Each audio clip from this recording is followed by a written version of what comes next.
What's going on, Star Wars fans? Hello there. We are back. I am back, and I'm so glad to be here with these two fine gentlemen that held the fort down for me. Appreciate you guys taking care of that while I was gone. I knew it was in good hands while I was gone, and good Star Wars stuff. It was so many times that I wanted to, like, when I was listening or trying to listen and just like put my 2 cents in. I was like, oh, they got some good stuff going on there, and I was like, oh. And I couldn't do it. So now I get to, but now we're going to move on to a bunch of other stuff. So it is what it is. So how are you guys? Man, doing well. It's good to have you back, and great to see your vacation photos. Yeah, it was fun. We had an incredible time. I've only been there at work for work, and we're just in and out, and you don't get to do a lot of touristy stuff. So it was really cool to do that. So Mike will be here in a little bit. Jedi Order 17. He will be here. He's going to be late. So he's running late. On that note, Nick, I'll get to you in a second, but I just want to say hello to everybody that's here. Appreciate you guys jumping on here. We got the Max Rebo experience, and Jedi Jarvo is here. Lane is here from Minnesota. It's nice and probably nice and warm up there. Yeah. And Jacob's on, and yeah, so appreciate you guys jumping on. There's Jessica and Jedi Order 17. Galaxy 23 is on. Evan, what's going on, buddy? Appreciate you guys jumping on. Nick, how are you? Oh, I'm good. It's good to have you back. I feel like you missed some of the more dense weeks for Star Wars stuff leaking out that we've had in a long time. So True story. Yeah, I'm sorry, but it's good to have you back now. Yeah, I've been keeping up with it, which is good. Obviously, that's what we do when we're a bunch of Star Wars nerds, and it's sort of like the couple things that we're gonna talk about tonight. Whether I think it's cool. Mike was talking about it yesterday on his podcast. We'll get to it, but like the snowy planet that they're on for Mandalorian and Grogu.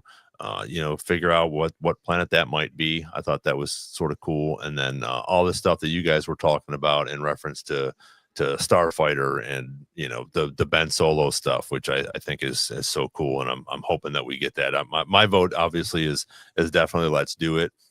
When we can and it comes around. I think obviously as much as the production and things that have been going on in reference to trying to push it out there, I think it will probably eventually come to fruition, but it's going to be a little bit, unless they're really, really quiet about it and something's going on already. But I think that's going to be a good thing to do for that Ben Solo, and I think a lot of people are going to enjoy that. Mm-hmm. Well, and also we do have a holiday that's going to happen before our next episode. A very big holiday. Okay. Gentlemen, November 17th. Okay. Life Day. Okay. Didn't know that.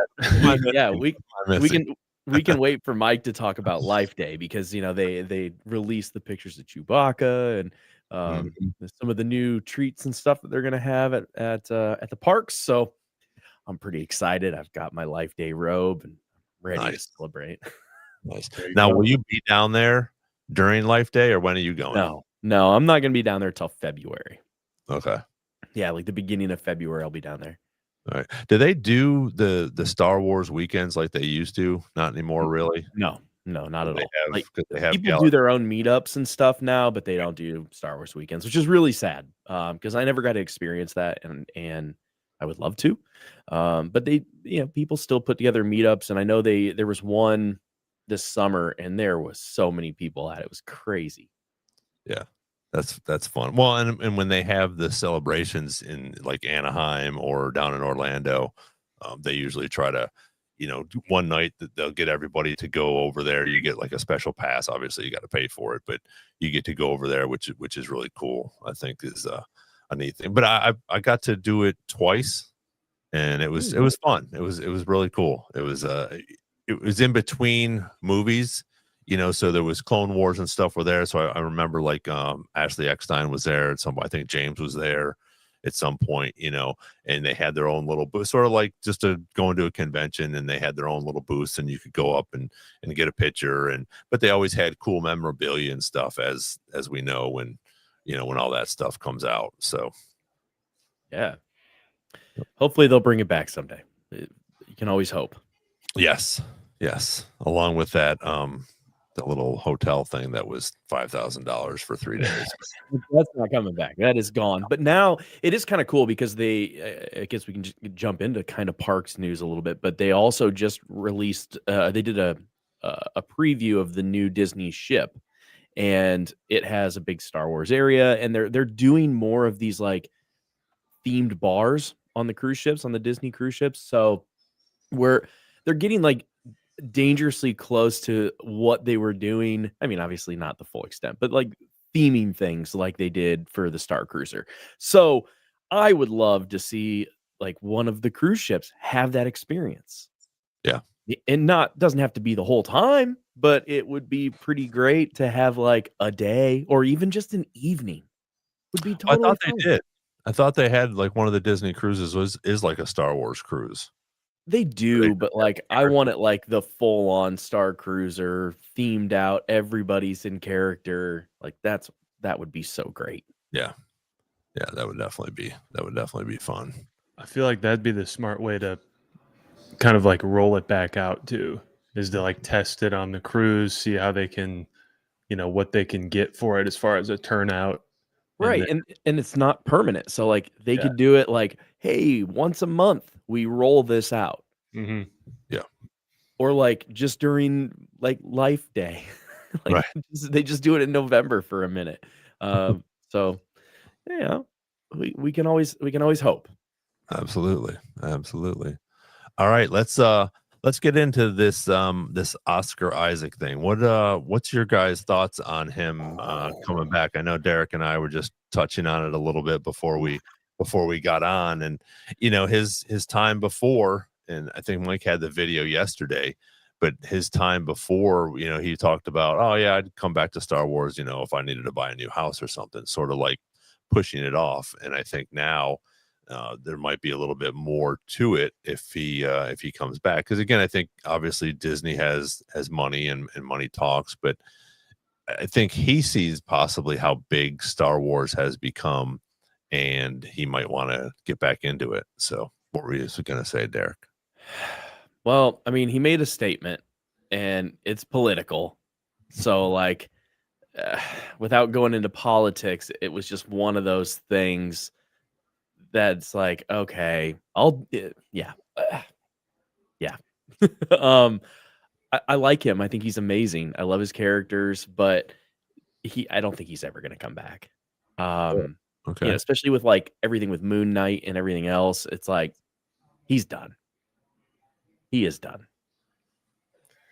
All right, Nick. Yeah, I actually agree with Derek. Unless it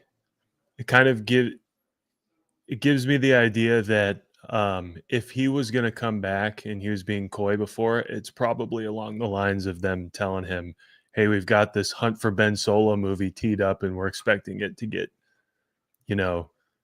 greenlit any day now. And then it didn't happen. And that kind of like brings down the scaffolding of everything they were planning to do moving forward, which now probably won't involve a Poe Dameron thing.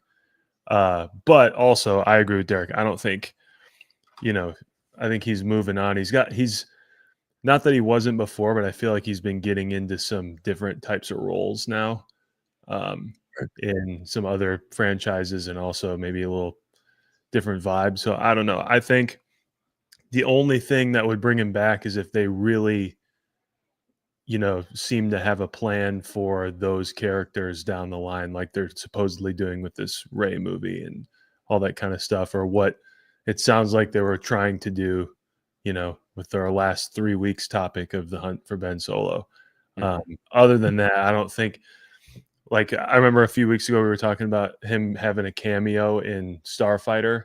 I don't think that's ever going to be. He's never going to be a cameo guy in this, and I think it would take like basically sequel trilogy level, magnitude for him to come back, in my opinion, in terms of like budget and all that kind of stuff. Yeah, to me, it's especially with his statement that he made on Jimmy Kimmel. I don't foresee him. And Disney is notorious for when people start to go political, doesn't matter what side, they don't want to do it. They don't want to work with you. Which I get it, because when they have sided with people that got political, it messed up their audience on both sides. So again, not going into politics on our end, but on the business end, Disney just doesn't like doing it. So I think he's done. All right. What do you guys think in the chat? Let us know. Oscar Isaac, you think he'll be back in Star Wars? You think he'll be in Starfighter? You think he's done? I'll put a poll up there as well. Okay. But yeah, let us know. Yes, he'll be back. No, he won't.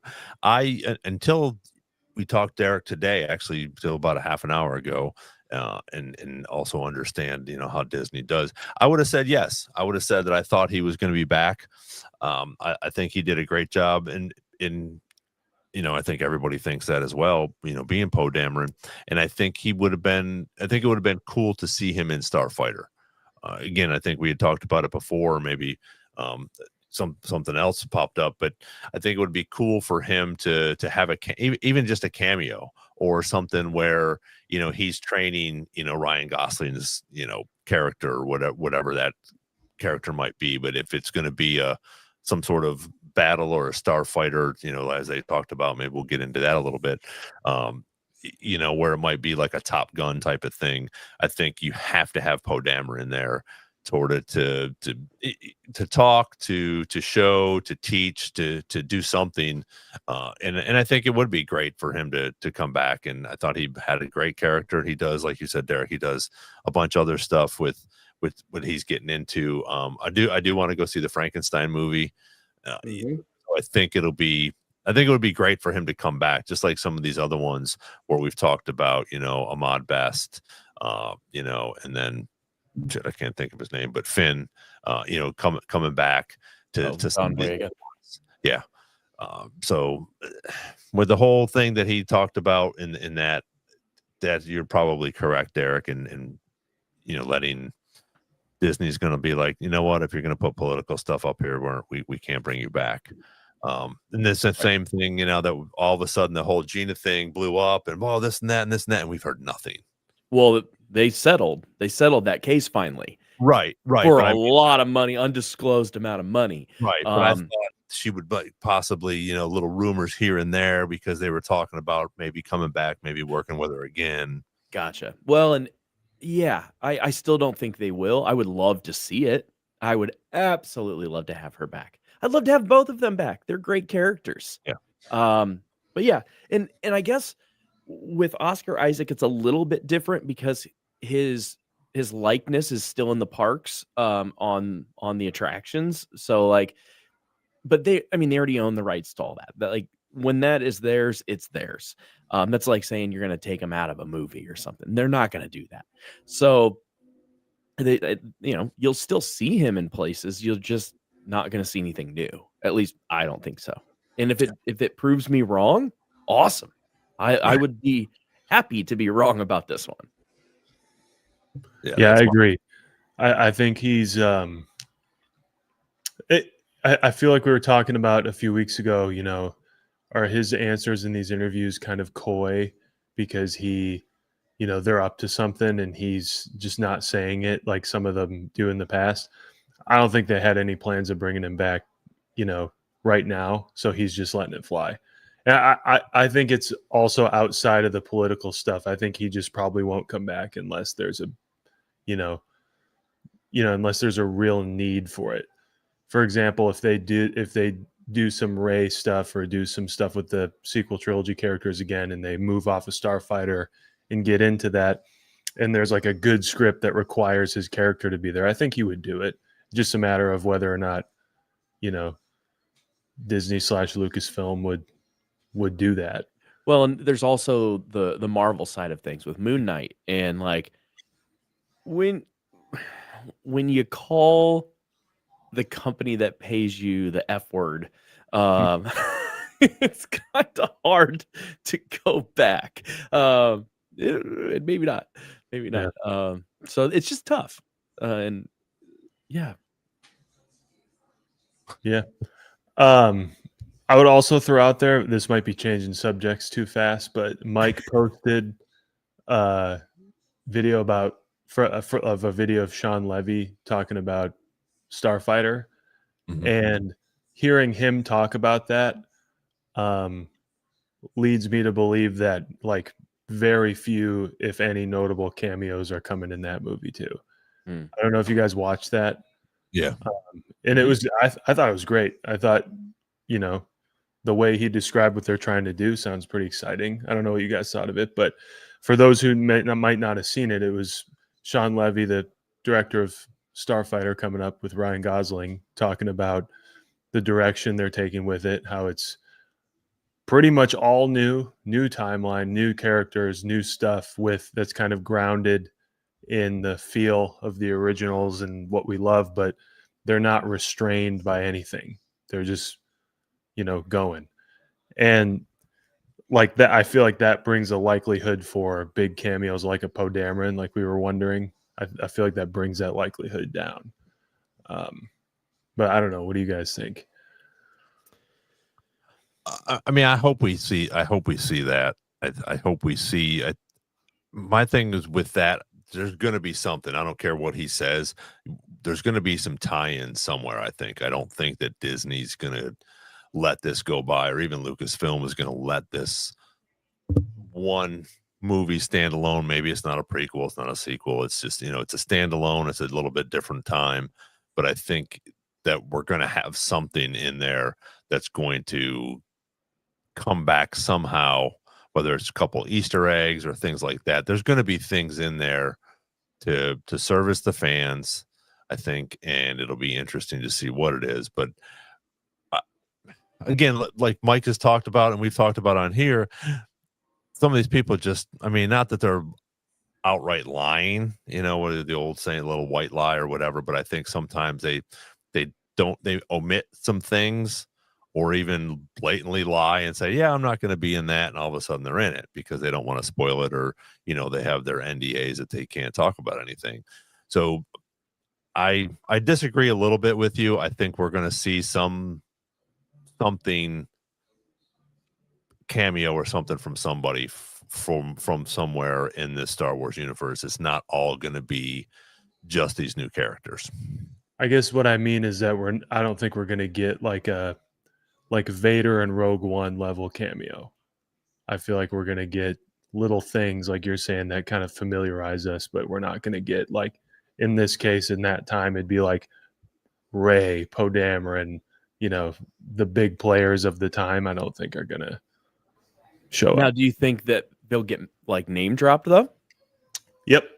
I think everything we know will get name dropped in order to like place us. Yeah. But I don't think we'll, you know, I don't think we'll get a Poe Dameron hallway scene or a Chewbacca, you know. Now I wonder if they could like just have Poe ship without Oscar Isaac. For sure. I mean, they can do whatever they want, but like, I wonder if they would do that. That would be, I mean, it wouldn't be as cool as having him in it, but it would be pretty cool. It'd be like, go ahead. Sorry. I was gonna say it could be like, you know, when you see, because you know, even like Attack of the Clones or whatever, when they show the close up of some of the clones in the Starfighters, you know they're sort of CGI'd in there, but you can still see the face of Tamara Morrison in there, you know, so that could be cool, like you said, Derek, when he's just flying around, they show his face in there, you know, maybe he uses, you know, they can have his voice on AI anyways, you know, like you said, Derek, they have his voice and they have that character, so they can do that at this time, or they might switch it around and do that, which would be cool, because you could have a little cameo, have him maybe say something, you know, if he's not going to come back, well, shit, then you blow him up, you know, and it's like, oh my God, you know, no, don't do that. I'm gonna start so mean, like, killing everybody off, you know. That'd be so mean. Could you imagine, like, he doesn't come back for, you know, for his own reasons and stuff, and then they just insinuate that he's gone, like a background explosion. That'd be so horrible. That'd be bad. It would be so bad. I'd feel horrible for him. Like, oh, Even if you wanted to come back, now you can't. Sean has something. I think that definitely could pop up. I think somebody like a Ray, like a cameo. I think we might get a Darth Vader thing, Nick. I think we might get something that'll pop up in reference to, like a Ray or a C-3PO or R2-D2, because again, they've pretty much been a staple in the movies. So if we have C-3PO coming up and saying something, silly, or R2 doing something, I think that could be a cool thing. I think that it's just a little bit of a play on words for him at this point. I don't think they're going to be like, oh, okay, here you go. We like this movie. You go over and you do what you want with it. We're not going to have any, input on these people. I think that they're going to have some input to satisfy some of the fans. Now, I would love to see something like Lieutenant Beck, which is a little bit more of a deep cut. Lieutenant Beck is in the ride, Rise of the Resistance, and his voice is James Arnold Taylor. So he's a Mon Calamari or whatever they're called. So he looks like Akbar, and I think that would be so cool to have him in there, because obviously he has the connection with the rebellion and with Poe, and he's in the ride, and it's not like you'd have to pay an actor as much. You just have James do the voice. Yeah. It's true. That'd be pretty cool. And again, it's a little bit of a deep cut, kind of. I mean, he's a big part of the ride in the attraction, so maybe. Yeah. I think they would have to probably give a little background on him in reference to that, which I think it's not going to take anything but 5 seconds to just sort of explain who he is, and then boom, he's a captain, right? Just put the logo on his shoulder and you'll get the gist pretty much. Yeah. That's very true. Who was saying that? Jedi Jarvo. I don't know if you guys did. I was actually sitting at JFK Airport on Sunday night, but got to watch The Force Awakens. Mike did a watch party, so that was fun.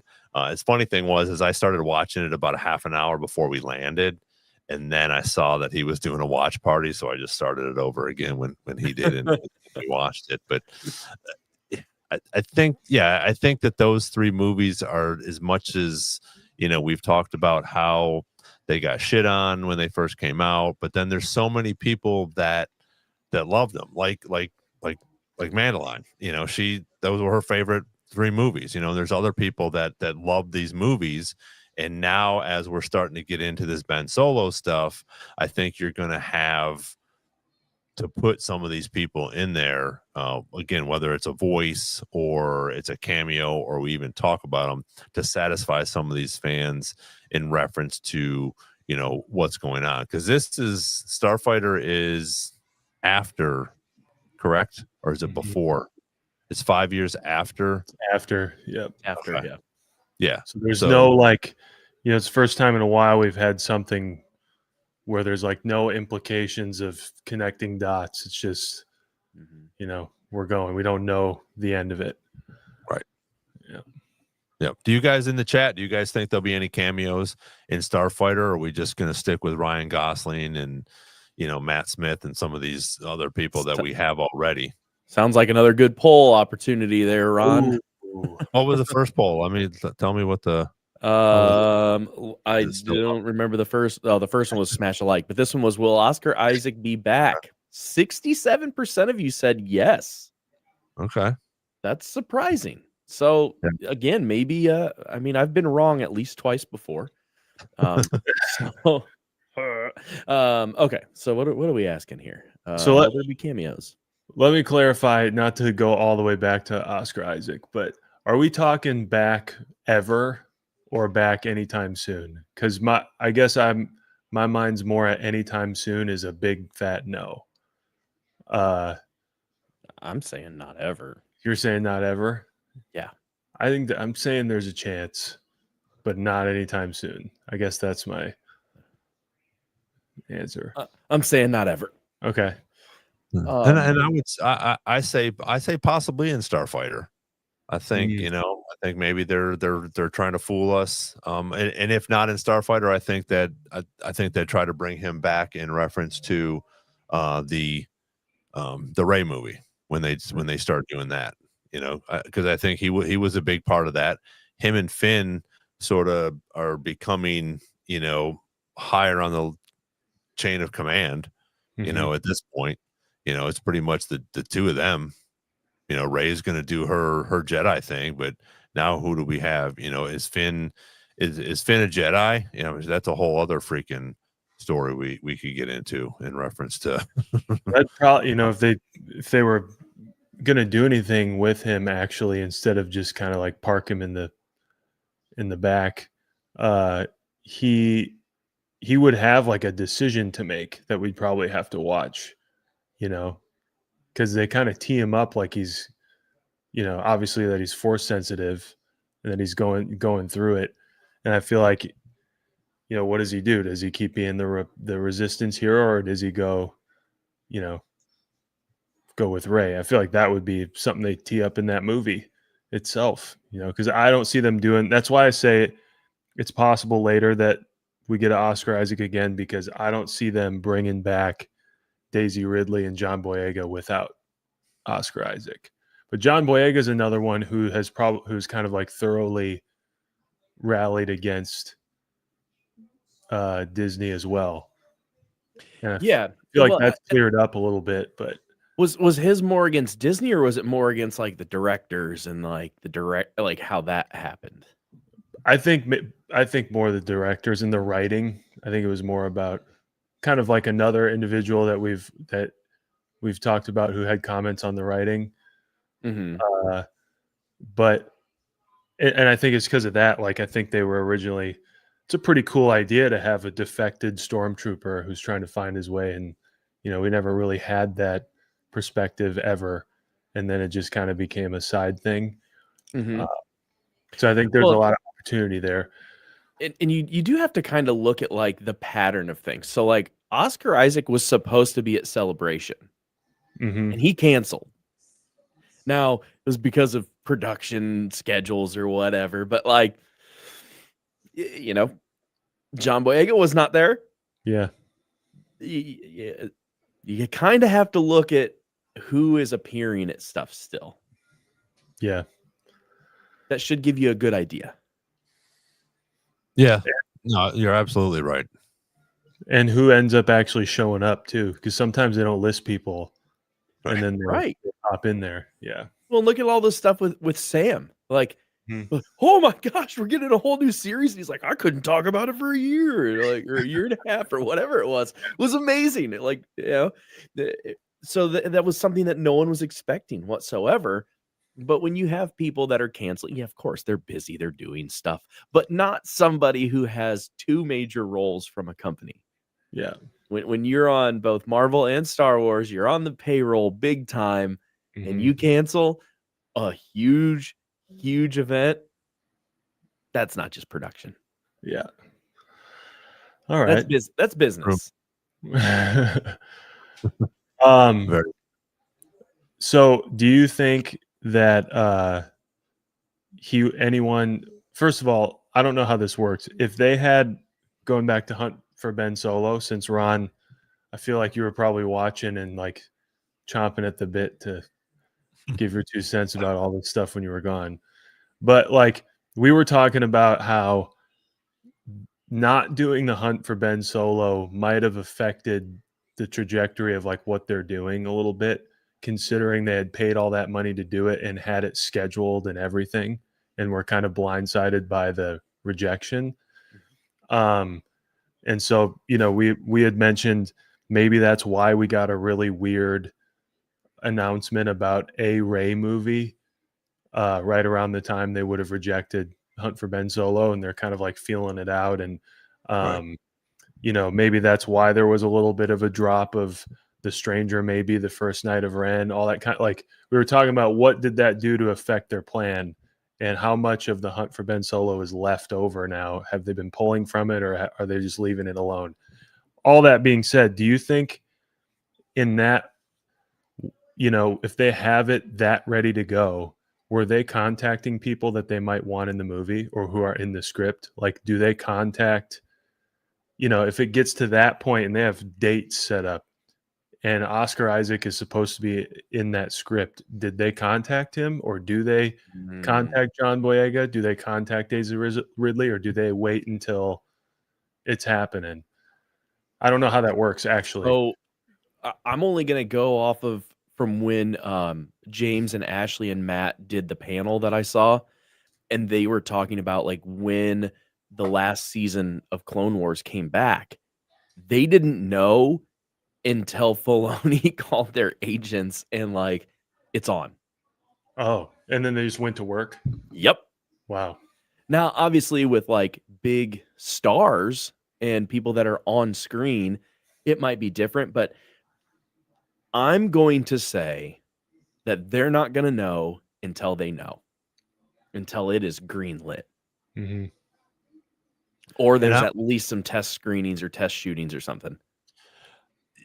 Yes, officially, but I think that if I'm Adam and I'm going to call Daisy up and be like, hey, listen, I got this really cool idea.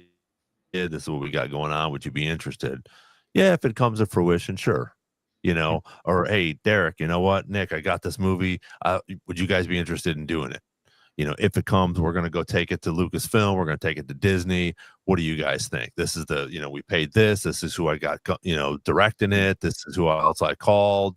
I called John Boyega. He's in. Would you be interested? I think that stuff behind the scenes possibly goes on. But sure, I could definitely see that happening. Like we're going to, Dave's calling people up going, hey, listen, we're calling agents or whatever. But I think that the behind the scenes type of thing where a friend calls a friend and says, hey, listen, you know what, this would be really cool. I got this set up, so let's do it. Yeah. Well, and they kind of hinted at that. Like, there was one thing that I think they had all gotten greenlit, but they weren't told that they could talk about it yet. And it was like, hey, so have you been doing anything lately? And it was like, I don't know. Or have you been doing anything lately? And it was really cool how cryptic they were. And they were like, this is with each other, and they talk all the time. Mm-hmm.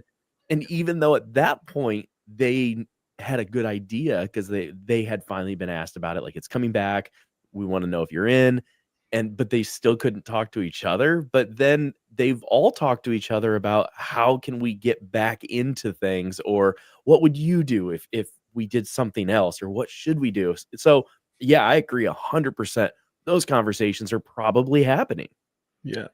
And one of the things that stuck out to me, and I think actually everybody that, I've seen on social media talking about this story that is now might be almost a month old now, the Hunt for Ben Solo stuff, but is how it sounds like everyone involved with it, including people at Lucasfilm, were actually kind of blindsided and shocked that they got that far and got shut down. Yeah.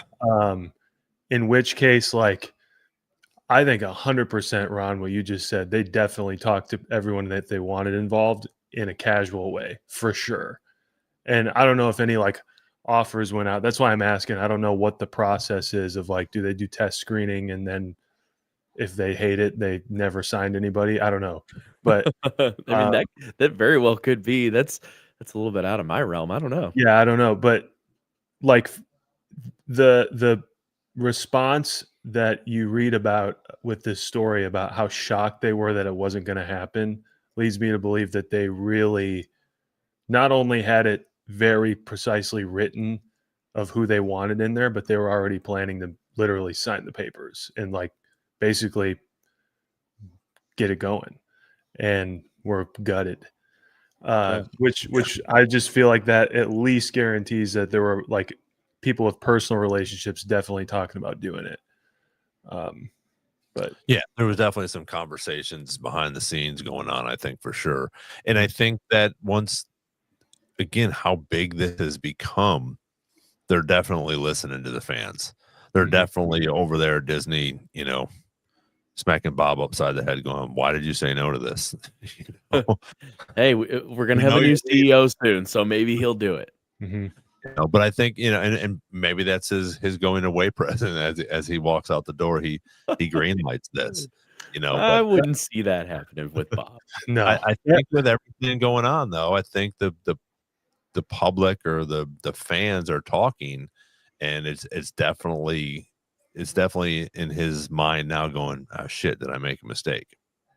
Yeah. Well, and I kind of mentioned this on one of the episodes, saying that with who's probably going to be the CEO, I mean, it's the Parks guy. So, like, you have so much already with Kylo Ren. Why wouldn't you want more? So Mhm. I could definitely see that happening when it does change over. And maybe it's kind of like what happened with the last changeover, where Bob Iger left and Bob Chapek came in, and Bob Chapek did all this stuff, and then it was like, oh, well, this didn't work, so let's bring Iger back in to be the hero. It was like it seemed pretty well planted. Maybe they're gonna do that again. I don't think they'll do that with Josh tomorrow, but that's if he gets the job, which he probably will. Yeah, and I would also point out that like it could be Bob Iger that Oscar Isaac is kind of speaking through to. Like I think in a lot of these conversations when people are talking about Disney, they're talking about Bob Iger and talking about the team around him and that sort of thing. Well, and I think his comment was like succumbing to it. Yeah. So more so like caving to the pressure. Yeah. The political pressure. So like, yeah, and also that statement that he made was made 2 days after all of that happened with Jimmy Kimmel. So Mhm. they had shot it still, and they just now are airing it. Yeah. So like more has come out about that story about how things happen and how that pressure happens. So we don't know. Like he might come out next week and be like, "Oh no, I'm actually really happy with how they handled it and how." Yeah. I don't know. I don't know. Who knows? I agree with you though, Derek. I don't think Bobby Iger is gonna Greenlight it. Heck no. No. Who was Mike saying last week that like nobody has an ego that big? And I was like, I wish Mike were here because I think people are going to thoroughly disappoint Mike throughout his life in how big egos can get. Because I think if anybody has one, it's him. And no offense, hey, don't uninvite us from Celebration if we get invited or something, Bob, if you're still in office. But hey, Bob, I love you, and I've read your book, so it's cool. I haven't. I don't care to. But I don't see him like what's in it for him if he greenlights it. He just gets a little bit of praise, or I don't know. I think people are just kind of over him anyway, so it doesn't really matter. I don't think he's going to be taking big shots before he leaves. Something that I thought of, and I think Mike said it actually during the watch party, but I've thought about this for a while, even once this came back and they were talking about this. He has a lot to there's a lot of retribution that Kylo's going to have to do because he killed a lot of MFers, man. His dad. Yeah, I mean, he was a bad dude. So that not like, oh well, hey, guess what? I'm back, I'm redeemed, so everything's hunky dory. Let's have a good, fun, Star Wars movie with Ben Solo now, who's not Kylo Ren anymore. So, hopefully they'll have something to do with that. Something else is going to have to go on, but I don't think save Ben Solo, great, but Ben Solo became Kylo Ren and he did a bunch of bad shit. So we have to have something, something's got to be done with that as well. So I'm really interested to see what that script was that he had. I think that would be interesting once it hopefully, and if they don't do it, maybe it comes out as a book. Who knows? That could be cool too. That'd be great, or like a graphic novel. To your point, Ron, like first of all, there's a bunch of probably still out there somewhere really good YouTube videos from a long time ago about like what would happen if Luke brought and redeemed Anakin Skywalker back and he survived. It's like, dude, he would have been put on a freaking war criminal trial. Like he's like it's not this funny. It's the best case scenario that he died, and that Luke got to have that moment, and it's whatever.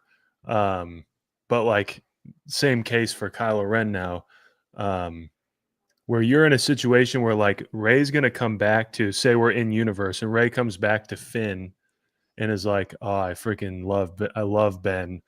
I love him. He's a part of me. And he's going to be like, are you kidding me? That psychopath? Like, what is wrong with you? And I think they would vehemently disagree on their perspectives and their points of view on this person. And that would make for a good movie in and of itself. But I feel like if they did it, it's probably more along the lines of like the video you posted yesterday or the day before, Ron, where he, isn't necessarily just like there. Obviously everyone's looking for him, but he's also reclaiming like some humanity even, or it's kind of like a nebulous thing. I think it would be, especially when they say supposedly that it wasn't that big of a budget for the movie. I think it would be more of it wouldn't be like he's just planted in the universe and they're having to deal with him. I think it'd be a more interesting thing, like your video suggests. Go watch that, everybody. So. Yeah, it's a good video. Larry has a good question. Who killed more, Kylo or Anakin? Well, are we saying Anakin or Darth Vader? Are we lumping everybody in? Yeah. It depends on if you think the Death Star deaths are on Tarkin's hands and if the Star Killer deaths are on Hux's hands. Because I think Hux, if it's on Hux's direction, Hux, I think, would probably have the highest kill count for taking out an entire solar system. True. Right? Vader probably has a lot more than Kylo. I would say personal ones. Yeah. He does. I had just pulled it up. So yeah, significantly. So yeah. Larry, Anakin or Darth Vader. But again, they also say because he had such a longer time. Kylo's only been a bad guy for, I don't know, a couple of years, where Darth Vader was a bad guy for what, 20 years? Something like that. Anakin racked one up when he was good too. Let's make no mistake. True story. I mean, just the Tuskens. So. Yeah, I mean, how many were there? Yeah, and technically pre-Vader. I mean, was he Vader when he took out the younglings? Yeah, I think in name only. Yeah, because he says rise. Yeah, he said rise, Lord Vader. He gets named. That's right. Yeah. I agree with my mom there in the chat. He's got every time I see it. Like I said, I saw it Sunday again, and it's just like it's so. I remember being in the theater and was like, "What the." I was like, oh my God, they just killed Han Solo. I was like, holy shit. I yelled at the screen. I think everybody in the screening yelled. Yeah. No! It was kind of like when Ron and I were watching and Luke came back. Yeah. We're just sitting out there. It's like 5 in the morning. It was amazing. It's one of my core memories for sure. Yeah, definitely. On my deathbed, I'll be like, I'll never forget watching The Mandalorian with Ron when Luke came back. That's right. All right, we're gonna switch gears a little bit. I know we were definitely talking about, and again, that's what's cool about this is we can switch gears and we deep dive into some of these other things. But one of the things I wanted to talk about, which I thought was cool, was some of these new things that are popping up with the Mando movie, is this possibility of what planet they're on with the AT-ATs, and is it Exegol or is it Hoth? And at first, when we started talking about it, and when I was listening and hearing other people talk about it, I thought possibly it could be Hoth, because I think that's a reach into the OG. I think so many people were sort of pissed at the the sequels when they came out because they messed up this or that, and a lot of the OG people or were just ticked off at some of the things that were going on. And I thought, okay, cool, they're gonna put this on Hoth. That would be great because I think all of us would be like, oh my god, this is so cool. They're on Hoth, But as we got into it a little bit more, and Mike had pulled up the pictures yesterday. I think it was yesterday. I have to agree, and I think this could be Exegol because go ahead, Vandor. Okay. From Solo, where they're stealing the coaxium. Yep. But I think because they're trying to bring, as much as the sequels have come, when they first came out, and then they just sort of dropped off. I think they're going to try to bring it back, and I think Exegol would be a cool way to tie in the prequels or the sequels to this Mandalorian movie. And now you have a possibility of Starkiller Base. Let's see what this guy has to say. Yeah. Hey, have you been listening at all? Have you been listening? Oh, okay. There we go. Yes, I've been listening to probably the last 20 minutes. I didn't catch the beginning, but yes, I've been listening. Yes, I'm with Kyler. I think it's Ilum. Yes, I do too. Yeah. There's a lot. So yeah, we did the watch party for the Force Awakens. Exegol, sorry, I don't know why I was saying Exegol. I meant Ilum. I knew what you meant. Okay, my bad. Yeah. It looks because I was pretty sure, is that first picture that is from Force Awakens, right? Yes. This one, yes. That one, yeah. So I was like, that's what I think it is. Yeah. So I was doing we were doing the watch party for the Force Awakens, and I mean, the whole time, as soon as I thought about it, because we just watched the Mandalorian and Grogu trailer, you can't unsee it. Like, it's not just the fact that it's a snowy planet, because there's a bunch of those in Star Wars, but it's the trees are the same, even the rocks, and of course it's just rocks, but they look the same as what we see in the Force Awakens, and it would make a lot of sense. We know that it's going to take a long time for them to make Starkiller Base. It's an entire planet turned into this massive super weapon, but we see from Andor and I guess Revenge of the Sith that it took 20 years, almost 20 years, to make the first Death Star. So you got to assume that to make the first Starkiller Base, it's going to take a long, long time, and that would be at least 20 years before, which is the Mandalorian and Grogu movie. So, and there'd be a very Imperial presence with AT-AT walkers, which we see in the trailer, and all lines to me point to Ilum. Yeah, before you popped on, I said maybe it could be Vandor from Solo. I don't think it is, but I mean, I mean, I'm going to say that's like a 3% chance, but it does look the same. And maybe they need those resources. Maybe they need that coaxium and stuff like that. And we did just see a Solo planet in Ahsoka season 1 with Corellia too. Well, then maybe it is. Maybe I should bump that to 10%. I don't know. No, but that was my thing. Is I thought for sure it was going to be Hoth, just again to bring some more people in, maybe to satisfy some fans. But when you were talking about this yesterday and brought up both those pictures, I was like, okay, I think they're going to try to bring the sequels into this.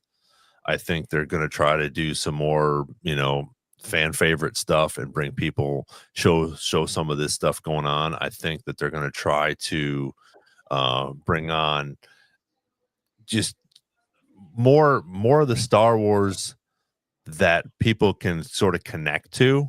And I think that the crowd that is watching now with the sequels and the Mando stuff, if you can start to bring that stuff together, I think a lot of people are going to they're going to understand it a little bit more, where they're like, oh, okay, this is that planet that, was in, the Force Awakens, and this is what they did for not the Force, but the sequels. So I think it'll be interesting to see what it eventually is. But I think with those pictures and it's pretty good what you said, Mike. It's just they're just be right on there, and it looks so much similar to those planets together.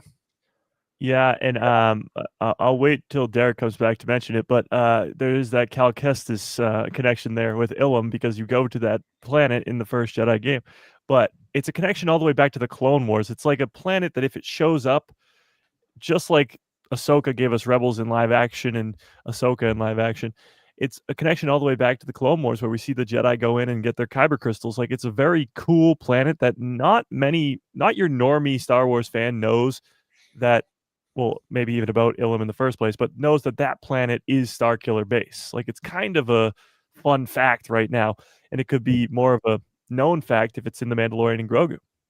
Mm-hmm. And it connects to Shadow Council, because the Shadow Council is supposed to play this big role in all of this. We got 2 Shadow Council members confirmed to be in the Mandalorian and Grogu, and Hux was in that Shadow Council, exactly that Shadow Council right there. And Hux was working on Project Necromancer, and eventually his son is the one who blows up all the planets. Yeah, and it's another reason I think that is possibly it, because you're tying that all into the sequels, and you're bringing it all. You're doing it. You're just bringing it all the way around, and I think that's a good. If I'm wrong, I'm wrong, but I'm almost positive that that's going to be where we're going, and I think it'll be cool to see what they're doing on there and what they do find out. Do they find out about Starkiller Base, or do we get a little hint of it, maybe off in the distance or something like that, because it's not fully operational yet, or if it is, they're still trying to keep it secret, and we still got a little bit of time. What's the time? Do you know what the time frame is from Mandalorian? It's like 20-ish years. Yeah. Okay. So again, maybe they're just starting out, sort of like we saw with Yavin 4 and Andor. We start out and there's a bunch of these guys that we don't even, and they're just fighting against each other because they don't know what's going on. And by the end of it, we have this huge base that we get to see that started it all in A New Hope. Yeah. Well, you got to. No, go ahead. Weren't they starting? I'm looking this up right now just to make sure. Weren't they starting Starkiller Base right around the start of the Empire? So wait, by 14 BBY, Empire had already started its construction on Starkiller Base. So when is that in comparison to 14 BBY? 14 BBY. Yeah. What? 14 BBY? That's before Yavin. The Empire began mining the Kyber from Ilum in 14 BBY. First Order inherited the project and completed the transformation of Ilum into the super weapon. So maybe they were mining the Kyber for the Death Star, because they used Kyber crystals to make the Death Star. I just thought I remember seeing, is Jacob still here? Because I think there was something about it being around, like them working on it for a long time, like even during the Palpatine time, the same way that they were working on Exegol. That would be very interesting. I haven't really seen much of that, but that would be really, really cool. I'd be down for that. I'll get on it. You guys continue. Yeah. Well, to that point too, like Ron was saying, you can see it sort of in its middle phase where it's being created, because something like that, a planet-sized Death Star, it's kind of overlooked in The Force Awakens. It's something that's very, very big. And think about at the end of Andor Season 1, when we got the reveal that the things that Cassian was building in the prison ended up being pieces to the Death Star. And we were like, holy crap, he helped build the Death Star. Like, that was really crazy. So you can have a similar reveal of that level to Din and Grogu showing up at the place where the Starkiller Base eventually becomes. And yes, it's a connection to the sequels, which some people might not like, but to me, it would only elevate the sequels even more, giving you more of Starkiller Base and the Shadow Council and the people who made it happen. Because that's what makes the whole in-between originals and prequels so good, is those people, the Tarkins, the Partagazes, the Dedra Miros, those characters from the Empire we love so much because they have so much influence over all these things that happen, like Grand Admiral Thrawn. So now when we get those types of people in between the originals and the sequels, it's just bound to be great story. May I ask what year, like, say, was the first season of The Mandalorian? Is that like 5 years after Return of the Jedi? It's supposed to so. be, yeah. So Battle of Jakku would have happened already. Yes. Yeah. So it's a very quick glance over. Yeah. What it seems like is the people who are we? Hey, Derek. Hey, are we did we say Cal Kestis? Yeah. Are we Yeah. good on what the Battle of Jakku was? False flag operation. What do you know what year that took place? Does it say? 5 ABY, which doesn't Okay, so that would be right after Return of the Jedi. Like, yeah, immediate- a couple. Yeah. Well, that does make sense. That's sort of the last loss for the Empire, kind of. Yeah. Yeah, kind of like making everybody think the Empire got blown up officially. Yeah. And like a devastating loss, but they actually then jettisoned the Shadow Council before that out to hide, which is where they started construction, it says.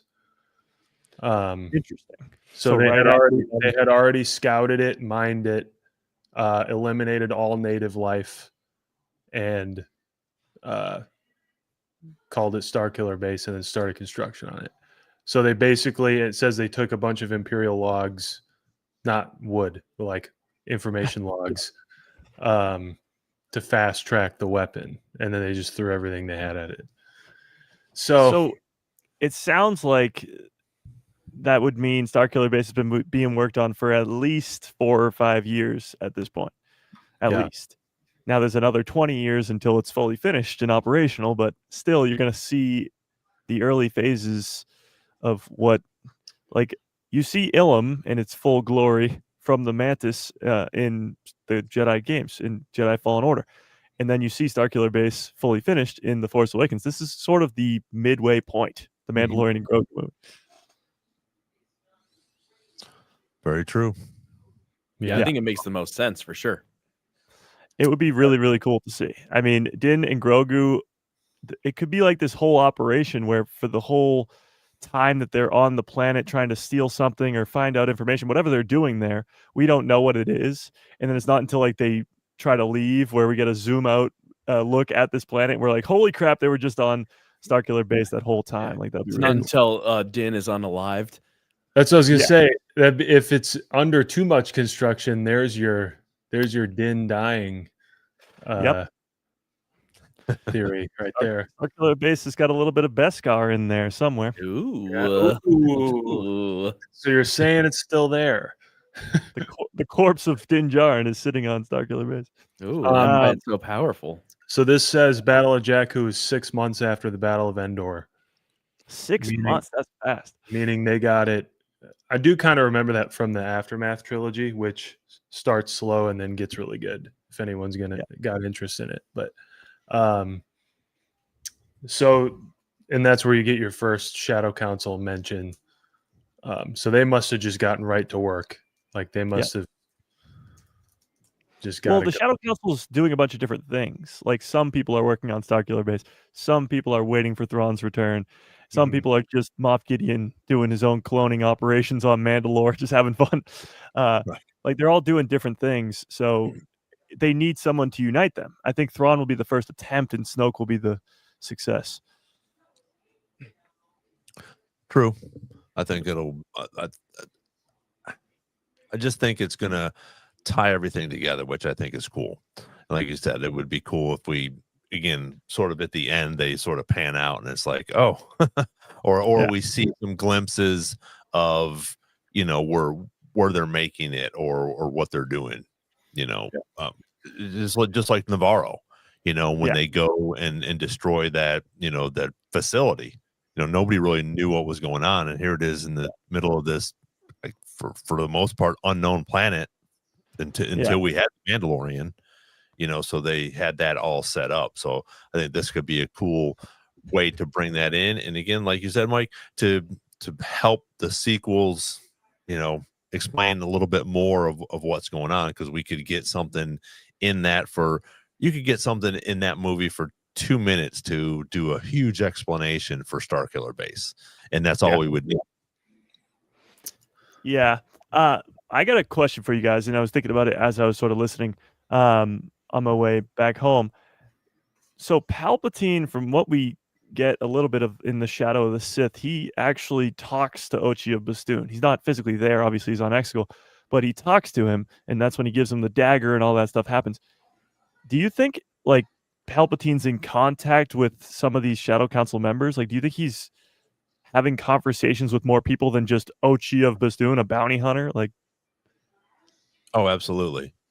If he's before doing this all thing? this stuff like we talk about, he's the voice that Kylo hears. All the voices is Every voice you've ever heard, man. right. Yeah. So obviously he is. Yeah, but that's him showing up to Kylo as Vader or Snoke. I'm saying like Palpatine himself, maybe his trusted allies type people, like maybe Hux's dad or whoever who's working on Project Necromancer. Like, does he have frequent conversations with Palpatine on Exegol? Like, some people have to know he's there. I don't think they're frequent, but I definitely think that he's in contact with someone like Hux. Yeah. I don't know if he did with John Pacito. Shit, I can't even think about his name right now. Moff Gideon. Yeah, thank you.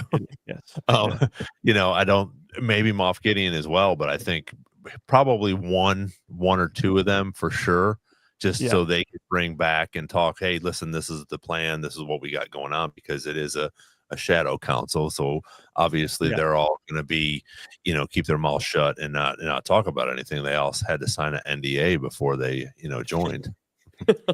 You also have to put into effect, like, during the time of the Empire, even when Palpatine was in charge, there were people that didn't really like, they loved the Empire, but they didn't love the Emperor. Like, they didn't love Palpatine.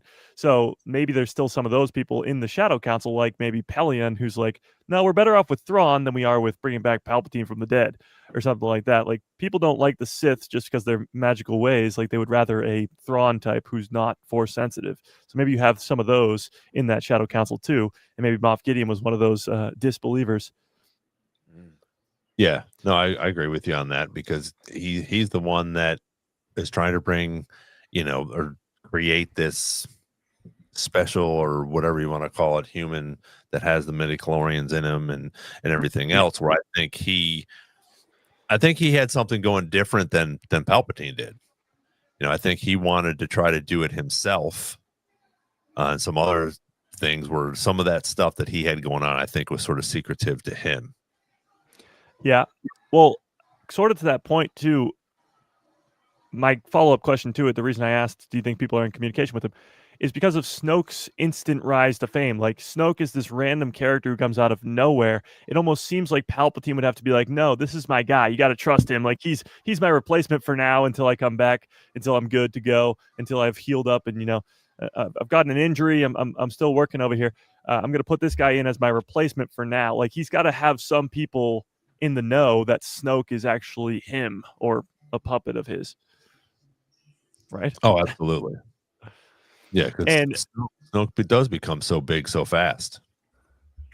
It reminds me, and sort of what I'm getting at, full circle here, is the Phantom Menace. When Palpatine has that hollow message with Newt Gunray, and he says, I'm sending my apprentice Darth Maul to Naboo to help you out and get rid of these Jedi.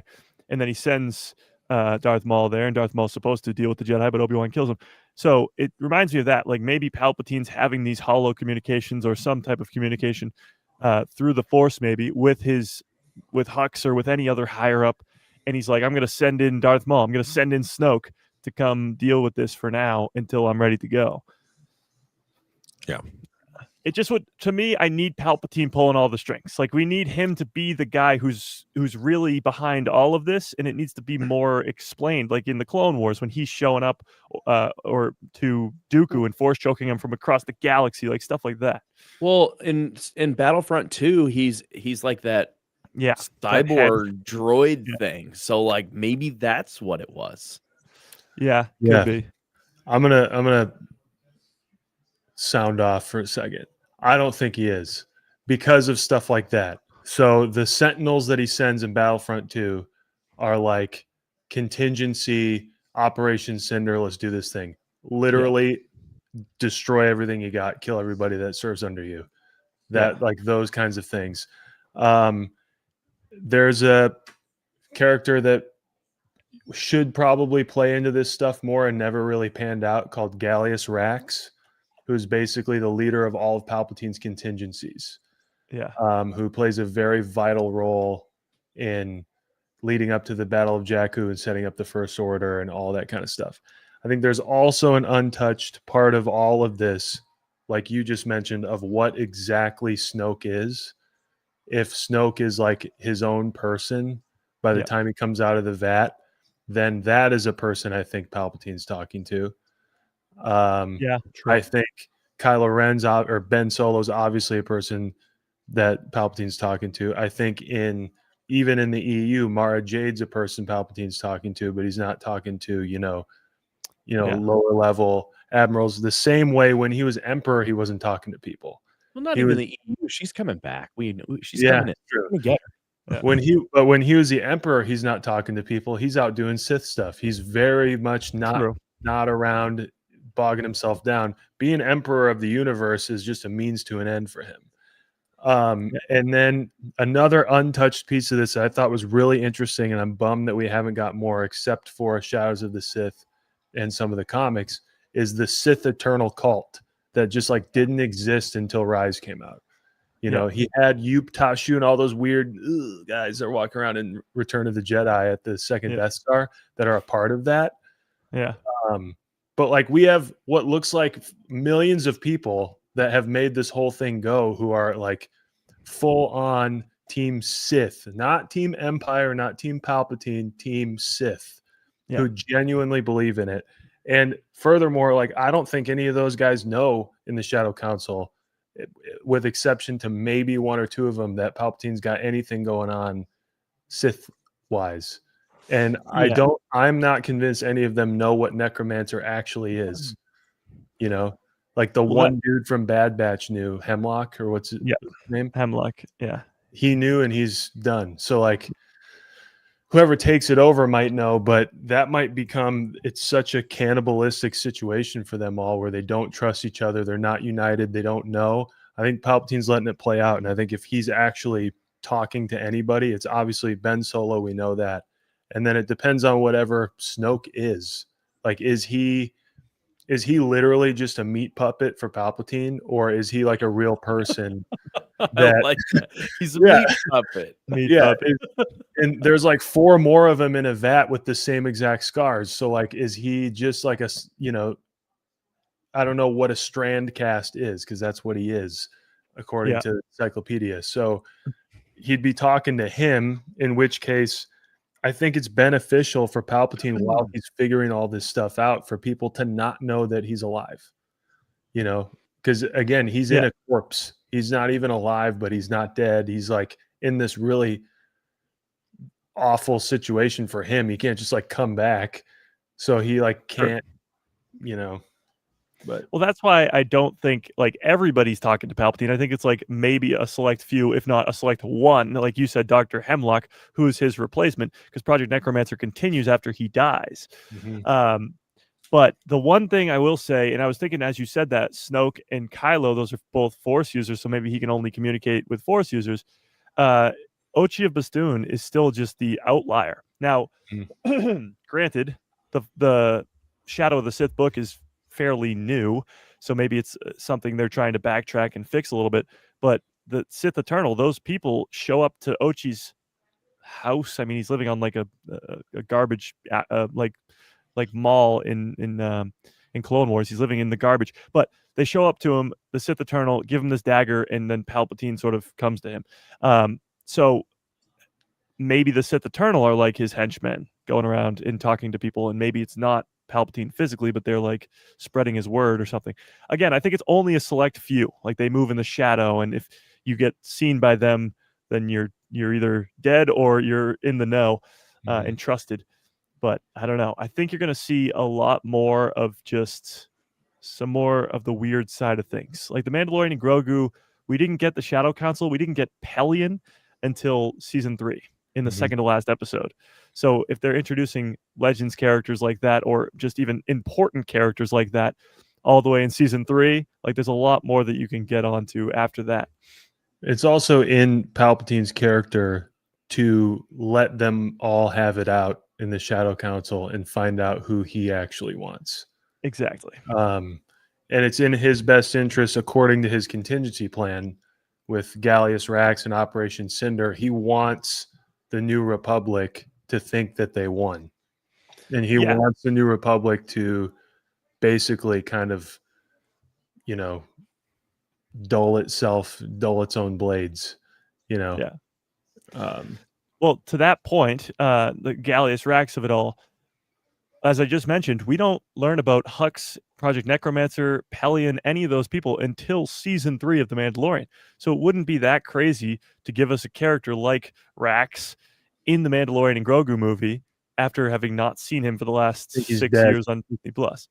Oh yeah, he does. He dies. Yeah, but to that point, you can still get reference to him and what those contingency plans were, because these people were all around. Like the Shadow Council were all around since the time of the Empire. It's not been that long, so they all know what's happened and what's gone down. I want to say I brought this up because you had mentioned these guys a little bit, Nick. Mm-hmm. The one cool thing, and not to bring up any spoilers or anything, but I started reading the new book, the new Vader book, and there's a reference to these guys. There's not a big, it doesn't really help us figure out who they are or what they're doing, but there is a little bit of a reference to the other guys in that. I thought it was interesting that you brought that up. I will say that so far the book is amazing.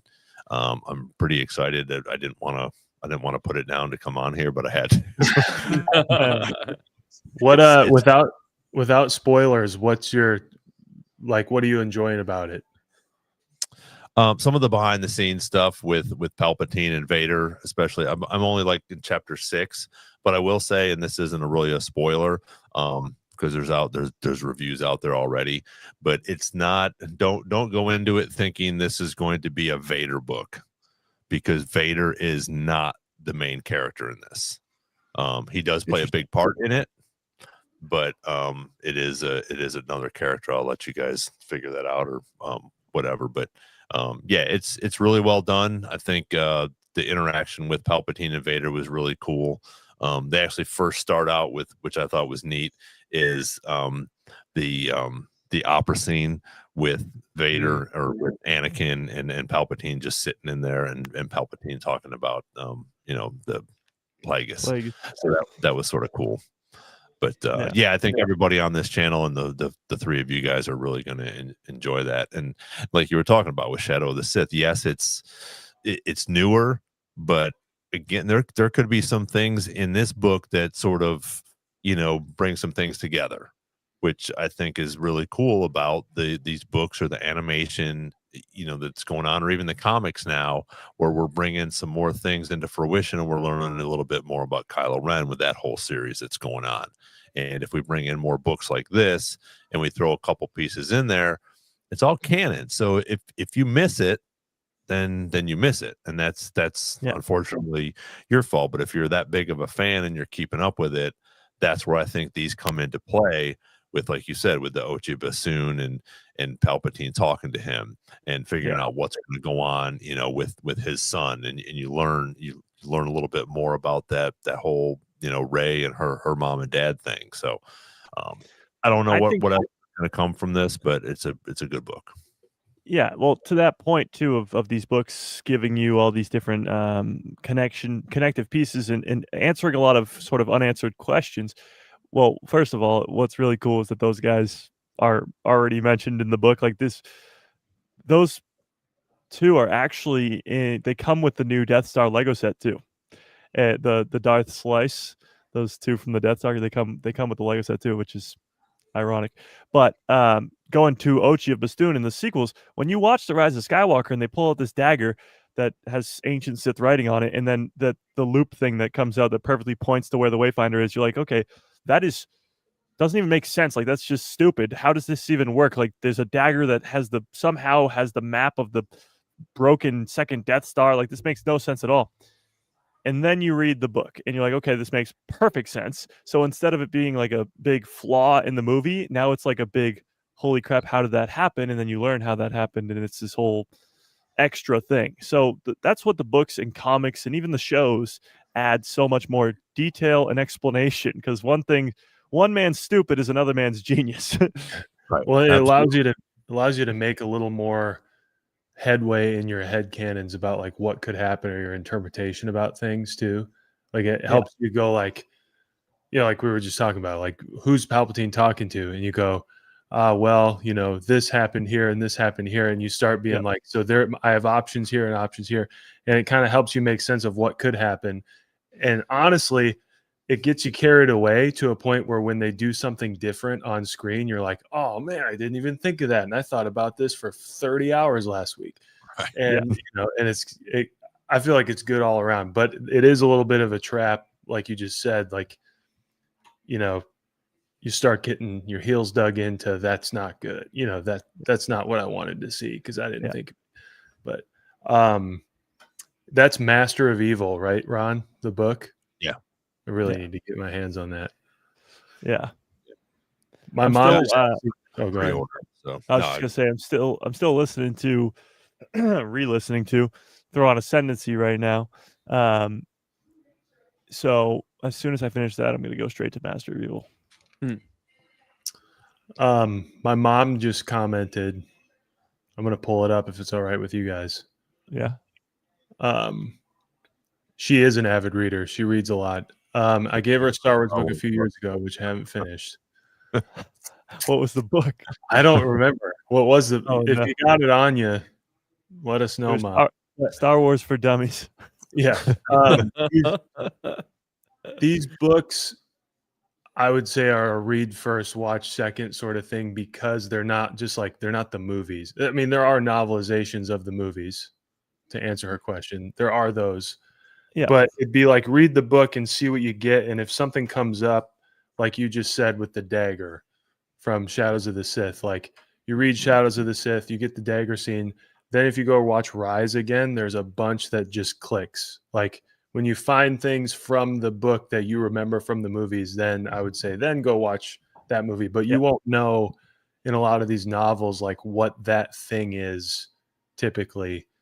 Like unless, Master and Apprentice is, Qui-Gon and Obi-Wan. So that would that would enhance Phantom Menace. You'd know that from the jump. But you won't know like what to watch until you find something that you think is cool. Kind of ties you in after you read it. But with Star Wars, it is hard. As the question is, do you read first or watch first? With like Harry Potter or Lord of the Rings, like you can choose one of those two because it's the same story being told. With Star Wars, it's usually like, other than the novelizations of the movies themselves, there's not a Mandalorian book that's telling the exact same story as the show. So you can't really do one or the other. It's kind of a combination of both. And as Nick said, it's sort of like picking your favorites because the timeline jumps all over the place. But I mean, there's so many canon, but also even Legends books that are just really, really good that help fill in the gaps.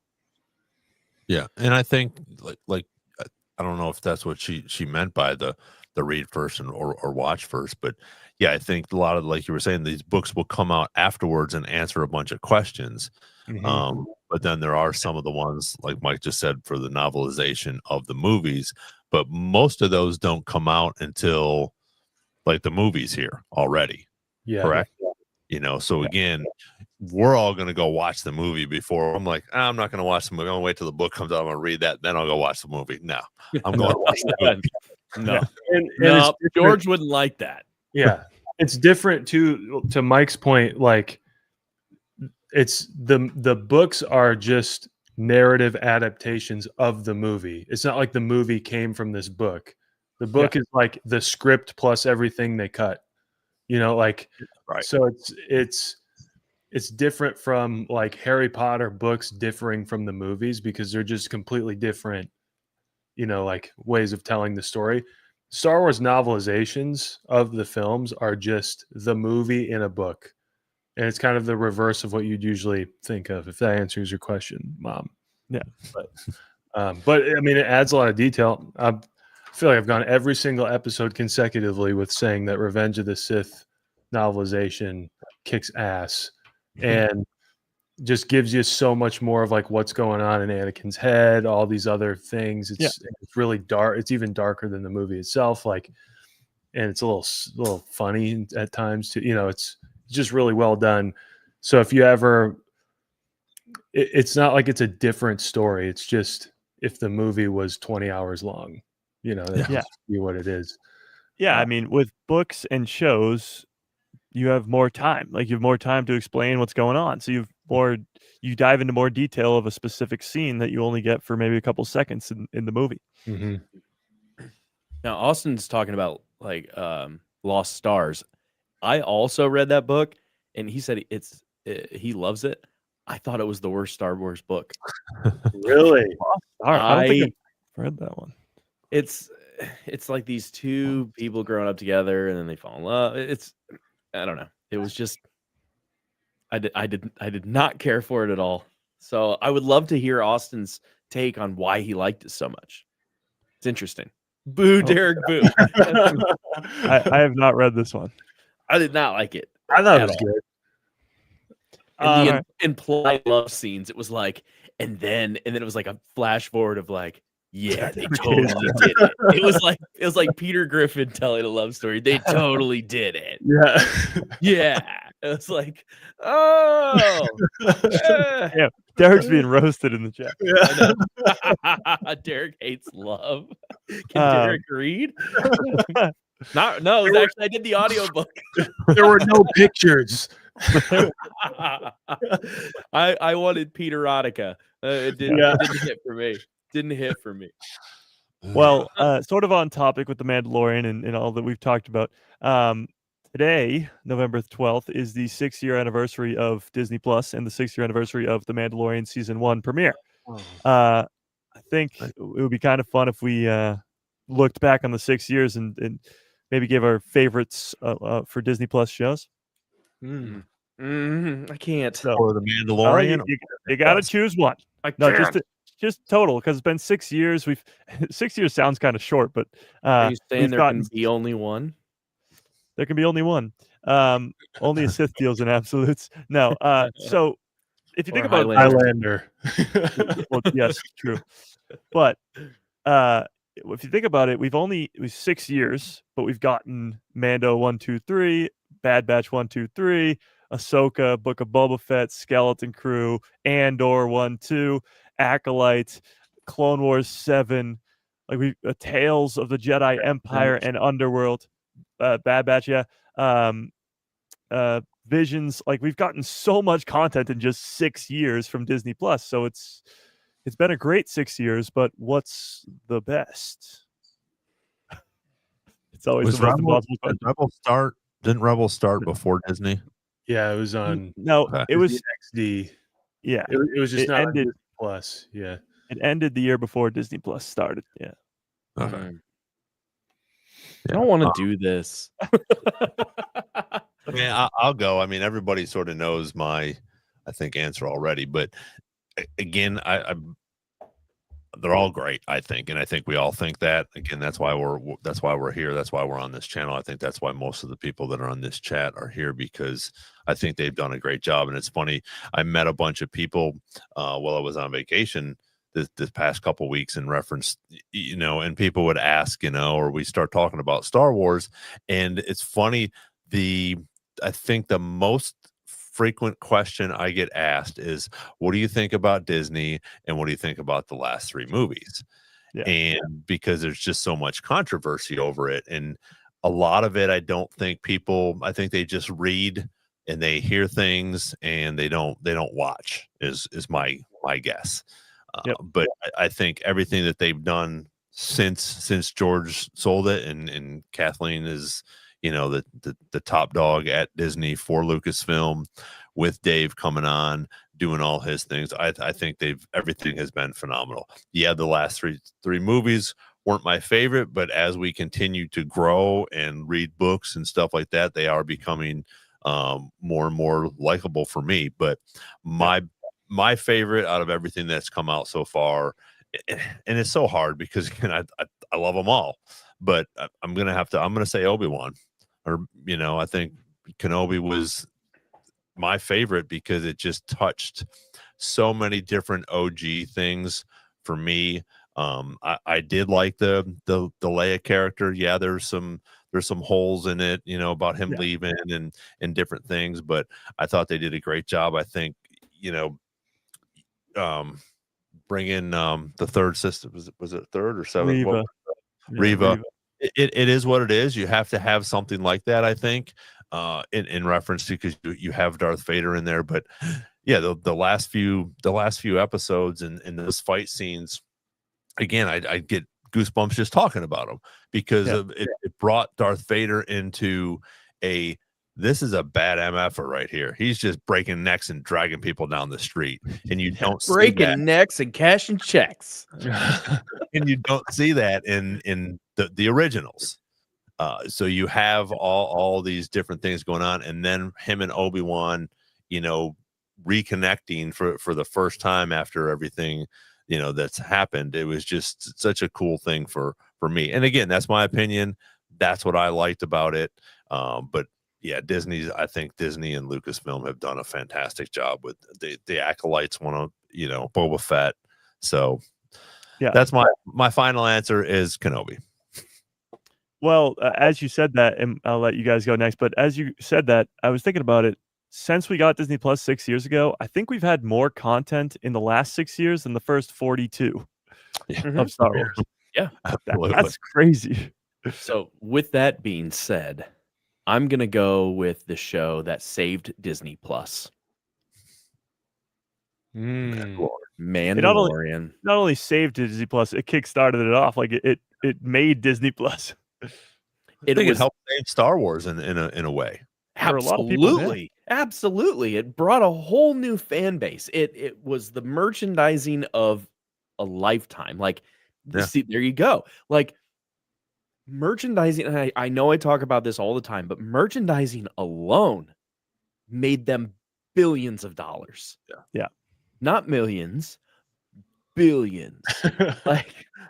So like Mando. And for me, I had a Mandalorian flag in my recording studio before they even announced this, because I love Boba Fett and just like the lore that was already out there for that. And then when they announced that they were making a show, and I'm like, look, I have this. And people are like, what is that? What's a what? So yeah, Mandalorian. Andor is a close second. Yeah. Oh, and so, I mean, again, they're all so good. But all right, Nick. Yeah.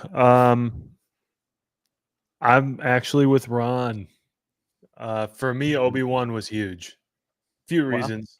I think I had a really hard time not just saying Andor. Just because that's probably that's, if it weren't for the fact that like Ewan McGregor Obi-Wan was like my hero for like my entire childhood, that was coming around.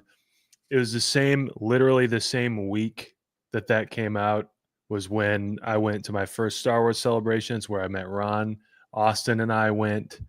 Yeah, like everything around that time, I don't know, it just felt big, and I also defended the hell out of it. So maybe I'm just a little like amped up about it whenever we talk about it. But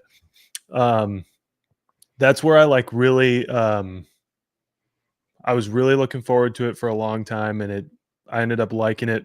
By the end, I was wondering where it was going to go, but I think it's one of those things where when you really write it out on paper, like it's genuinely cool that Reva is an Inquisitor, that her entire like life mission is to kill Vader.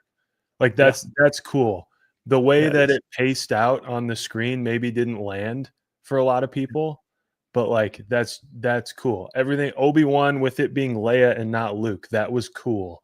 With it being, them fighting more than once, him and Vader fighting more than once in order to like build even more tension. That's cool.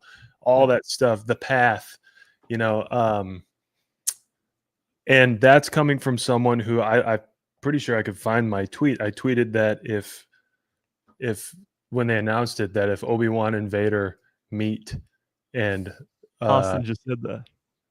Oh yeah, he just put it in there. yeah. So I remember exactly what my tweet was, because it was pinned. If Obi-Wan and Vader meet, I'm going to throw up. and I didn't throw up. It was great. You threw up with excitement. It was wonderful. Yeah. So, yeah, I would have to say that, but it was really hard for me not to say Andor. Yeah. So, I mean, I look at it, I guess, favorite season and favorite project are very different because Mando's 3 seasons, and that's kind of hard to combat 3 versus 1 or anything 3 like and that. a half as well, if you really want to get into it. True. Yeah. I Book know Mike's answer. yeah, but if we're going by season, it's not very close for me, and it's Ahsoka. But I love Andor, especially season 2. What that was this year was insane. And Mando season 2 is up there as well because it's just the insanity of Luke, but not even that. Ahsoka in live action for the first time, Boba Fett's return after 40 years, all that stuff. It was great. And season 1, what it did for Disney Plus, and it's just a great season. Like the first season, everybody complains about the cameos in season 2. Season 1 is just as good without any of the cameos, so pick your poison. But it always comes down to Ahsoka because when people think about the sequels, they always go, oh, remember back in 2015 when it came out and we were all like, who is Snoke? Who is Rey? All that. That's what we've been doing for the last 2 years with Ahsoka. Is it Abeloth? Who's Balin Skull? Like, what's he going to actually be? Like, how is this all going to play out? Is Thrawn really the heir to the Empire? What's on Peridia? Are we getting these giant droid things? Like, it's this same sort of speculation and fun that I haven't felt in a very long time. So it's the cliffhanger aspect of it. I think it's really like a good cliffhanger in that first season, but it's bringing all my favorite characters. Rebels is my favorite show by far, and all those characters being brought to life. Perfect casting for Iman as Ezra, and Ewan's wife, Mary Elizabeth Winstead, as Harrison Duel. Like, it's just great all around, and can't get enough of the lightsaber fights. And I mean, come on, the 5th episode of that show is just a masterpiece. World Between Worlds, Hayden Christensen back. You're going back to the Clone Wars and getting Captain Rex. It blows my mind every time I think about how great that show was. So for me, it's Ahsoka. But as we've all said, it's so hard to pick. Like, none of us mentioned Skeleton Crew, but that's extremely underrated. I was just going to bring that up of like the impact. Like, even though the show didn't do as well as they wanted it to, the impact of what the show was, it was so vastly different. And I adore that show. Absolutely adore that show so much. Like, I would probably give my left foot to have a second season. And I think it took a lot of courage for them to make that show. And it was just fun. Like, if you watch Skeleton Crew, even not as a Star Wars fan, and you don't have fun, I'm going to question you. Because, like, it is just like 80s nostalgia fun. Yeah. It's like, it reminds me of Stranger Things. I just watched Stranger Things. I just rewatched Stranger Things. It's that same sort of fun. Yeah. And Goonies. I mean, it's Star Wars Goonies, Space Goonies. Yeah, and then there was 2 projects that none of us brought up, but we have to bring it up on every live stream. Is The Acolyte is one, and it's sort of the same reason I love The Acolyte so much that Nick loves Kenobi. It's those lightsaber fights in Episode 5 and in the finale, but it's also, I felt like I was fighting for my life when The Acolyte was coming out. Like, I was fighting. I was like, what am I seeing that people aren't? Am I crazy? Are you crazy? Is everybody crazy? I guess everybody is crazy, but that was what I learned, I suppose. But The Acolyte, although it got all the crap, although it sits at like a 13% on Rotten Tomatoes to this day, still love the hell out of that show. Austin, Austin, go take a nap, Austin. The book's terrible.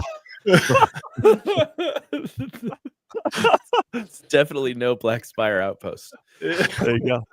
And the last one that I don't think any of us brought up, well, actually 2, was Clone Wars 7, which it kind of, people forget it came out on Disney Plus because it's a Clone Wars season, but that Siege of Mandalore arc specifically is just a masterpiece beyond masterpiece. And then Book of Boba Fett. Although Book of Boba Fett has its shaky moments, I think From the Desert Comes a Stranger is maybe the best Disney Plus episode, or my personal favorite Disney Plus episode, period. Like, you start with the Cad Bane and Cobb Vanth in the desert, then you go to Luke training Grogu, and you got Ahsoka and Luke having conversations. Like, all that stuff is just so good. Yeah. And even Max Rebo's not here tonight, and his silence in the chat. He was already talking about you. Oh, I missed him. Okay, well, Max Rebo dies in that episode too, so it's a fantastic episode. We mentioned someone dying, and he's like, "You sound like Mike." See, that's the problem. Then he went back Max Rebo's just mad that he's dead. Like that's the real issue here. I know. Oh, we were talking about Poe Dameron and Oh, you know, yeah. the whole bringing him back, and we're like, what if his ship just comes in and it explodes? And it's like, yeah. Which, speaking of things that we wanted to bring back to you real quick, Mike, do you know next week is a holiday? It's a very special holiday on the 17th. On the 17th of November. Mm-hmm. No idea. Oh, none of you guys got it. It is Life Day. Oh, it's Life Day. Life Day. So see, I knew it was in this time of year because when it was Stranger Things Day on the 6th, I saw something about Chewie and Life Day. I just didn't know what the day was. Yes. 17th, really? Yep, the 17th. Cool. So they just put out, the big promo with Chewie in his robe holding the globe thingy, and nice. Yeah, I'll be wearing my robes on Tuesday. There you go. Life Day. Gotta love that. Oh, and the other one was the Bad Batch. None of us brought up the Bad Batch. Yeah. I think the 3rd season of that is like masterfully done. The first 2 seasons, I'm watching them right now. Actually, they're better than I remember. But it's all just this big lead up to the 3rd season. It's like the Clone Wars or like Rebels, where the final couple seasons, where you have to have a couple seasons of build up first. And I think like Kenobi and Bad Batch are sort of in the same realm, and Skeleton Crew of just being extremely underrated. Like just nobody talks about how really good those projects are because maybe they didn't watch them because it's animated. The Bad Batch at least is, but yeah. Derek, can I show us what you sent me or what you sent us? Absolutely. Please do. Please do. Please. Team mascot. Where is it? Do not disturb. Meat puppet. Oh my god. That's awesome. Snoke. I'm making a t-shirt for that, y'all. That's gonna be our new thing. Like kind of looks a little Voldemort-y, don't you think? I mean, I just use AI. I just use AI. I can actually like get Snoke. I'll get Snoke, but it was for sake of like time of like, oh, I'm just gonna do this real quick. But the roll holding the sign is fantastic. Yeah, because they can't do his face. There's copyright stuff. Yeah. Speaking of me killing off everybody, somebody in my Discord sent this to me in the Discord for the live stream yesterday. That's me as the Grim Reaper. Yeah.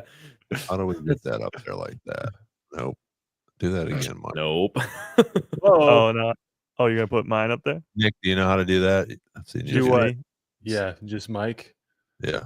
I just couldn't see it. Yeah. I did it. Quit messing with stuff. There he is. See, I couldn't see that it was you in it. Yeah. The face is me like I'm smiling like some psychopath. That's all right. Nice. I just got a text from my mom. Urgent. Not urgent. She said, sorry, my bad. Urgent. Not urgent. Just outed her on this. She wants to know an order to watch the shows.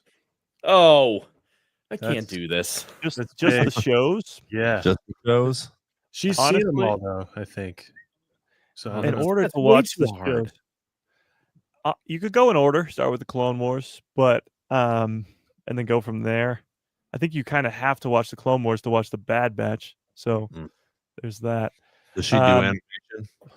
No, I would say we're talking live action. Live action.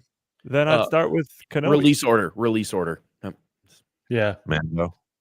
Release order is not bad because I've found as my girlfriend Sam's watching all these for the first time, like when Hera shows up and Kanan shows up in Bad Batch, I'm like, oh, you're gonna know them soon. But when I watched those, I already had 4 seasons with those characters. Like I already know them so much.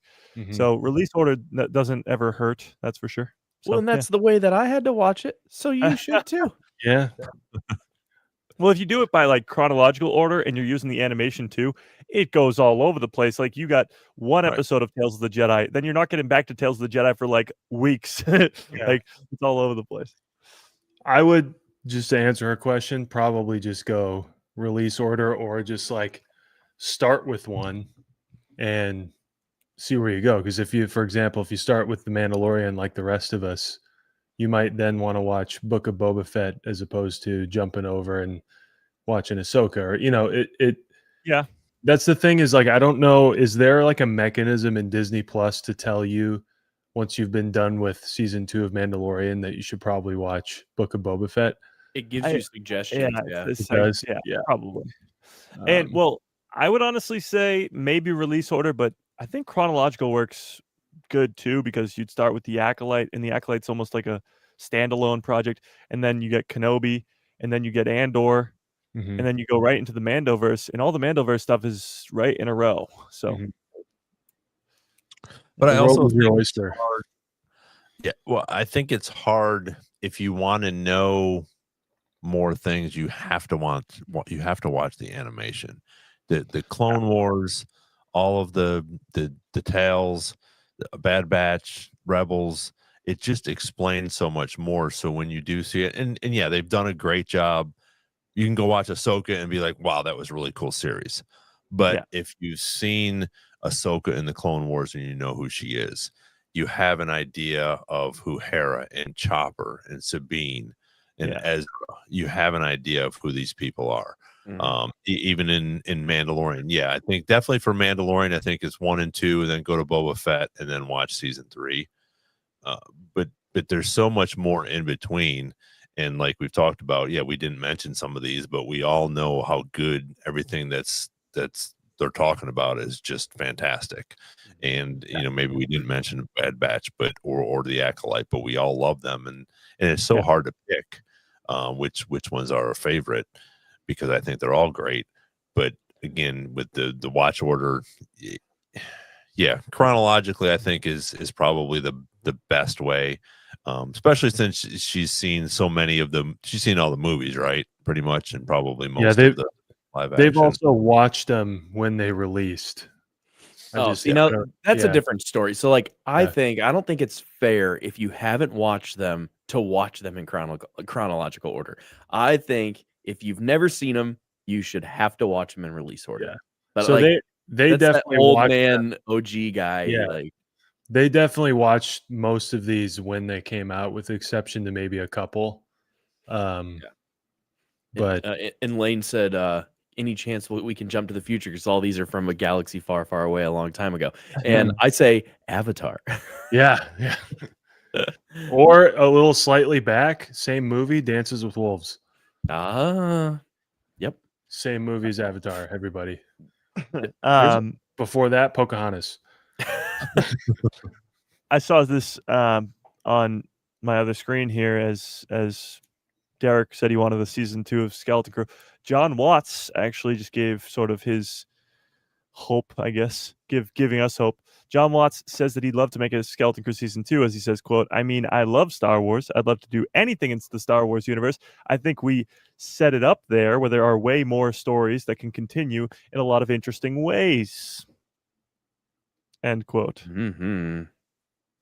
Yeah. I think Skeleton Crew season 2 could be a great, like, after Ahsoka season 2, where do we go now? Like, what's next? And if the Skeleton Crew cast, at least Jod and maybe some others, are integrated into the Mando story, because that's what Dave's movie's supposed to be, then you can continue the Skeleton Crew story after the movie in a season 2.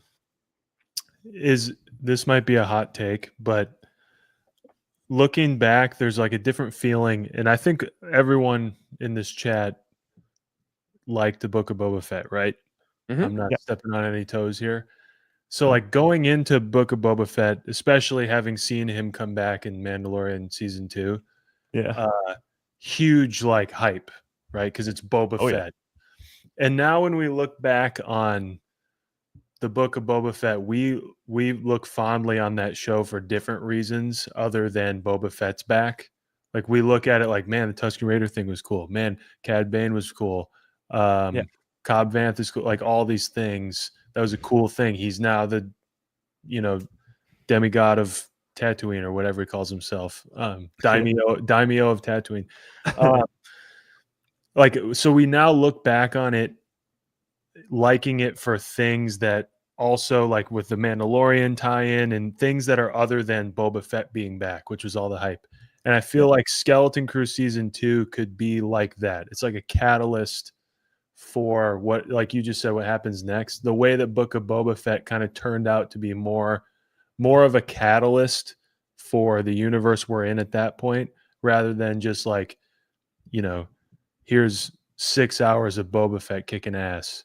It's like more than that. We look back on it differently, and that it's kind of a springboard. I mean, we learn a lot about what's going on in the Mandalorian from not even the Mandalorian. We learn about that through Book of Boba Fett, some pretty consequential things. That's why I say it's kind of bizarre that they wouldn't have like a mechanism to say like you should probably there must be this. Yeah.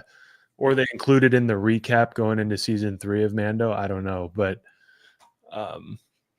anyway, I think Skeleton Crew season 2 would be like a mix of us wanting to see Jude Law again, but also these kids again, but also a catalyst for what's going on, because we're right in the thick of it with Ahsoka and Mando and Grogu.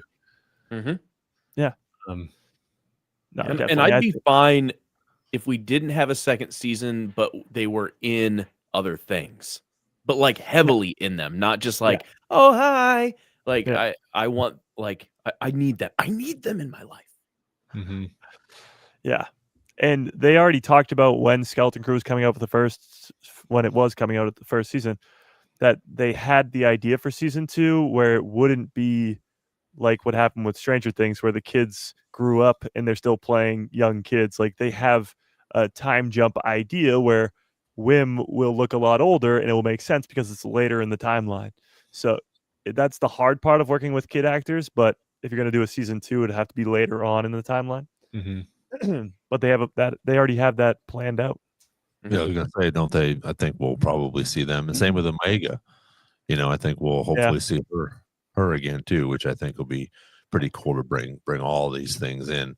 And again, even though we talked about, like with Skeleton Crew and how much of a just like sort of standalone it is, I think they had to put that in there for whether we see that in Mandalorian and Grogu or Ahsoka.